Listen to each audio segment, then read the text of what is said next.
Selamat pagi Minahasa. Selamat Sabat hari ke-7. Hari ini kita akan membahas tentang satu topik khusus, yaitu tentang kasih. What is love? Itu selalu orang berkata, apa itu kasih? Apa itu cinta? Bila mana kita mempelajari Alkitab dari sisi verbal, maka kita akan selalu menemukan what is love? Apa itu kasih? Sehingga orang mendefinisikan kasih dengan verbal. Contohnya adalah, kasih itu gimana sebenarnya? Kasih itu apa? Sehingga orang berkata, kalau kita mempunyai kasih, kita harus bisa mengasihi sesama, mengasihi Tuhan. Tapi wujud kasih itu sebenarnya apa? Saya ingin memberitahukan sebuah rahasia yang terkandung di dalam Yohanes pasal 3 ayat 16 dan juga di dalam 1 Korintus pasal 13 ayat 13. Rahasia ini menyangkut siapa itu kasih. Bukan lagi kita bicarakan tentang apa itu kasih, tetapi siapa itu kasih. Bila mana kita mempelajari Alkitab secara thought inspiration, bukan secara verbal saja, maka kita akan menghasilkan satu pemahaman, pencerahan tentang kasih yang sejati atau kasih yang sesungguhnya. Oke, kita kembali kepada topik tentang kasih.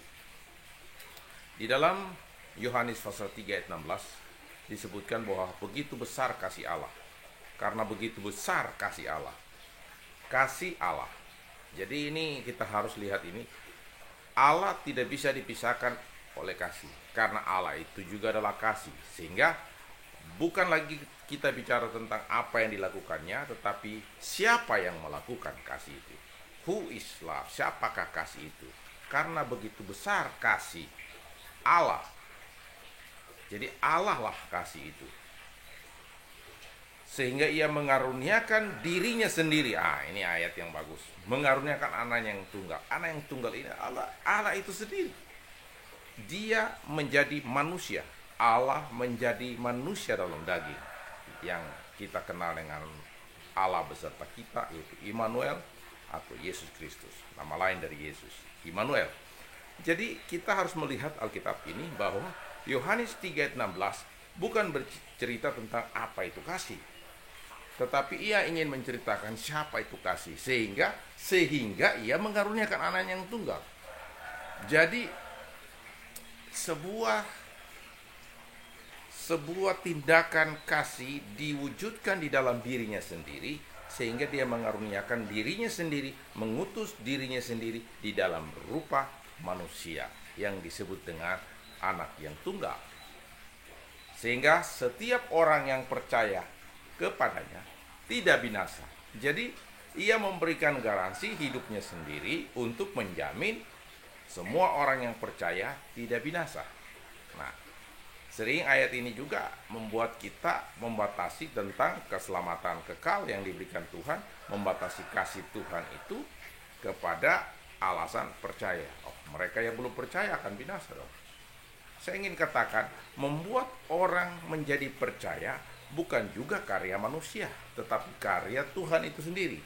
Karena di dalam ruang lingkup kasih dia menyediakan semua instrumen yang dibutuhkan untuk membuat orang percaya, membuat orang beriman. Itulah yang disebut dengan gift atau pemberian yang Tuhan berikan. Dan gift terbesar yang Tuhan berikan adalah hidup kekal diberikannya. Akan memuaskan jiwaku dan jiwamu.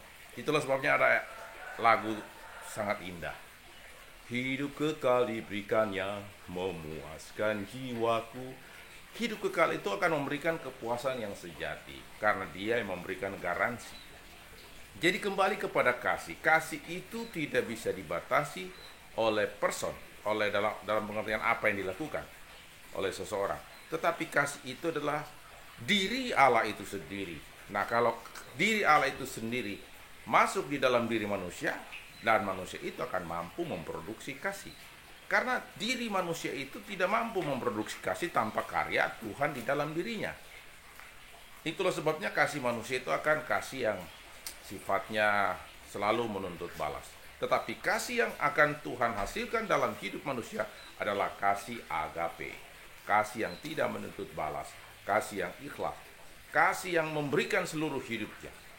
Tetapi ingat, Rasul Paulus juga menekankan banyak orang berusaha untuk menciptakan kasih yang luar biasa, sehingga dia berkata, sekalipun engkau menyerahkan tubuhmu untuk dibakar, tetapi jika engkau tidak mengasihi, tidak punya kasih, itu sama sekali tidak berguna. Apa artinya? Banyak tindakan-tindakan manusia yang mewujudkan kasih itu, tapi tidak akan pernah mampu mewujudkan kasih tanpa kasih itu sendiri yang bekerja di dalam hati manusia. Apa artinya? Bahwa kasih itu bukan what is, tetapi who is. Kasih itu bukan tentang apa yang kita lakukan, tetapi kasih itu adalah apa yang Allah buat dalam diri manusia. Sehingga nanti kita akan mampu berkata, bukan aku lagi yang hidup, melainkan Kristus yang hidup dalam aku. Saudaraku, inilah satu pembahasan tentang kasih. Jadi, kasih adalah sesuatu yang dimiliki oleh Allah di dalam dirinya sendiri, sehingga karena kasihnya ia mengasihi dunia, ia memberikan dirinya sendiri dalam bentuk anak yang tunggal di dalam diri Yesus untuk memberikan garansi kepada dunia bahwa dunia ini dikasihinya, dan dia ingin mengangkut dosa isi dunia, dia ingin menyelamatkan seluruh isi dunia. Itulah Allah yang hebat yang disebut Allah kasih.